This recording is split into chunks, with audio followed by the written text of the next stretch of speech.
Hello सांग माने good morning. आज शुक्रवार मु सकाल सकाल मार्केट रू जाइए नई चिंगुड़ी माछ किसी आनी देती तो मीडियम साइज रो चिंगुड़ी मोर टिके पसंद मोटार अधिका मो पुअर पसंद से पूरा जीवंता चिंगुड़ी छटपट होतुला नहीं आसी एमतीका चिंगुड़ी देखिए एत लोभ है जे मुझे 1.5 केजी चिंगुड़ी नहीं आसी जोटा कि आज अल्प खाइबू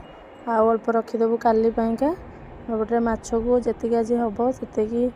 रेडी करुच्ची आउ एति माछ रखीदेवी फ्रिज रे काली खिया हम एपटे मो माछ को धुआ धुई करनेली आज जी रोषे हम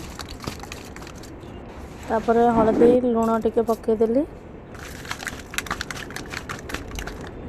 एपटे माछ रेडी करी आलू टमाटो पियाज रसुण आउ कंचा लंका कड़े तेल गरम करिकी चिंगुड़ी की पकईदेली चिंगुड़ी भाजिया एपटे चिंगुड़ी भाजी नौची आज नई चिंगुड़ी माछ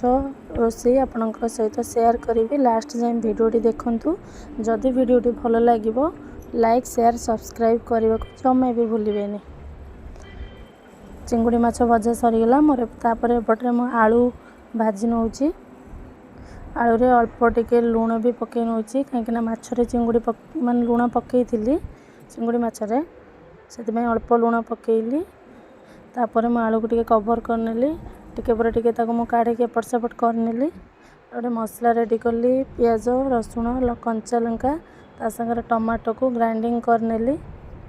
तादर अदा पड़ोनी अदा पड़े टेस्ट जमा भी भल लगे एपटे मोर आलू भजा भी हो गला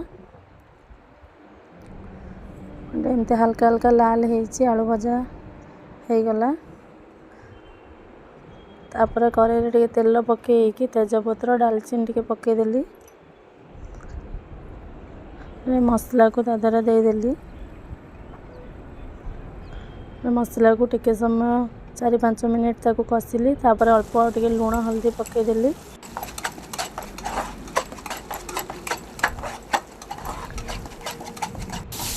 तीन 4 मिनट कषि सारा मुझे मसला आलू को पकईदेली आलू सहित किसी समय मसला को कषिली तापर मसलार पानी जी बड़ी तादर मु पकई देकी घोड़े नेली टिके तरकारी फुटवा पर्यंत अल्प टिके समय 2-3 मिनट फुटला तादर चिंगुड़ी माछ को पकईदेली चिंगुड़ी माछ को पकईकी तापर कवर कर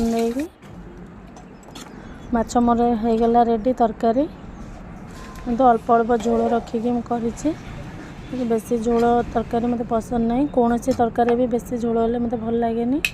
से आम मेम्बर कम अल्प झोल रखी देखो मोर चिंगुड़ी तरकारी रेडी हो गला।